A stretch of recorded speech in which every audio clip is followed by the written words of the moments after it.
안녕하세요. 오늘은 성경 전도서 8장을 좀 깊이 파고들어 볼까 합니다. 이게 지혜가 주는 빛부터 시작해서 현실 정치, 왕과의 관계, 또 인간 이해의 어떤 한계랄까 그런 문제들, 그리고 심지어 이 부조리 속에서 기쁨을 찾으라는 이야기까지 정말 생각할 거리가 많더라고요. 네, 맞아요. 첫 구절부터 좀 인상 깊죠. 지혜가 그 사람 얼굴에 빛을 더하고 굳은 표정까지 바꾼다. 네, 그렇죠. 이게 단순히 뭐 똑똑하다 이런 걸 넘어서는 느낌인데요. 맞습니다. 삶의 이치를 아는 어떤 깊이, 통찰력 같은 걸 말하는 것 같아요. 근데 이게 바로 아주 현실적인 문제로 연결되거든요. 바로 왕. 그러니까 당시 절대 권력자와의 관계 설정으로 넘어가죠. 2절부터 5절까지 말씀이시죠? 왕의 명령을 지키라고 하는데 이게 좀 흥미로운 게 그냥 지키라는 게 아니라 네, 그 부분. 하나님을 가리켜 한 맹세 때문이다. 이렇게 나오잖아요. 그러니까 단순 복종이 아니네요. 뭔가 더 큰 의미가 있군요. 그렇죠. 개인적인 이해관계를 넘어서는 어떤 약속, 뭐 그런 차원의 이야기인 거죠. 왕 앞에서 또 성급하게 물러서지 말고 악한 일에는 가담하지 말라. 이런 조언도 있고요. 네, 아주 구체적이에요. 왜냐하면 왕은 자기 마음대로 할 힘이 있으니까. 그러니까 지혜로운 사람은 때와 판단을 잘 알아서 화를 피해야 한다. 이런 거죠. 어떻게 보면 되게 현실적인 처세술 같기도 한데요. 근데 바로 다음에 인간의 한계 얘기로 넘어가는 게 좀 갑작스럽지 않나요? 근데 저는 그게 전도서의 매력 같아요. 아주 현실적인 조언을 하다가도 갑자기 확 시야를 넓혀서 인간 존재 그 자체의 한계를 딱 보여주거든요. 6절부터 8절 그리고 또 뒤에 16, 17절 말씀하시는 거죠? 네. 사람은 단장 내일 일도 모르고 뭐 바람이나 죽음, 전쟁 같은 거대한 힘 앞에서는 정말 어쩔 도리가 없다는 거예요. 밤낮으로 애써봐야 세상 이치를 다 알 수 없다. 하나님의 일은 파악 못한다. 이렇게 딱 잘라 말하죠. 그렇죠. 아무리 내가 지혜롭다고 생각해도 우리가 이해할 수 없는 영역이 분명히 있다. 이걸 인정하라는 거죠. 네. 근데 그렇게 한계를 인정하는 것하고 또 맞물려서 세상이 좀 불합리하다, 부조리하다 이런 지적도 되게 날카로운 것 같아요. 맞아요. 그 부분이 정말 강렬하죠. 9절부터 14절까지 쭉 이어지는데요.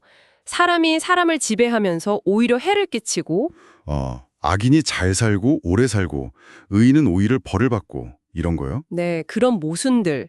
심지어 악인이 죽어서 그냥 잊히는 것도 아니고 그 성스러운 곳을 드나들던 자가 잊힌다는 구절도 있고요. 해석은 좀 분분하지만 충격적이죠. 징벌이 더디니까 사람들이 더 담대하게 악을 행한다. 와, 이 분석은 진짜. 정말 예리하죠. 당신도 이런 부조리를 느낄 때가 있지 않으신가요? 뭐 살다 보면요. 그럼요. 매일 느끼죠. 그래서 저자가 이것도 헛되도다 이렇게 반복하는 거겠죠. 네. 근데 이게 그냥 다 쓸데없어 이런 허무주의는 아닌 것 같아요. 오히려 세상이 내 기대나 뭐 어떤 도덕적인 잣대대로 굴러가지 않는다는 걸 정말 냉정하게 보는 거죠. 그러니까 하나님을 경외하는 사람이 결국 잘 될 거라는 믿음은 있는데 네. 그 믿음 12절이랑 악인은 결국 잘못될 거라는 알 13절이 분명히 있어요. 그런데도 지금 당장 눈앞의 현실은 다를 수 있다. 이 모순을 그냥 안고 가는 거예요. 피하지 않고. 와, 그렇군요. 이 모든 혼란, 모순, 한계를 다 보고 나서 그래서 내리는 결론은 뭔가요? 그 결론이 참 의외면서도 저는 되게 현실적이라고 생각하는데요. 바로 15절입니다. 기쁨을 찬양한다, 먹고 마시고 즐거워하라. 이거죠. 네, 하나님의 주신 이 삶 동안 수고하면서 얻는 그 즐거움이야말로 해 아래서 가장 좋은 거다. 이게 결론이에요. 이게 어떻게 보면 가장 큰 반전 같기도 하고 가장 현실적인 조언 같기도 하고요. 맞습니다. 뭐 거창한 답을 찾거나 세상을 바꿀 수 없을지는 몰라도 그냥 지금 여기 이 순간에 주어진 삶 속에서 기쁨을 찾아서 누려라. 이런 거죠.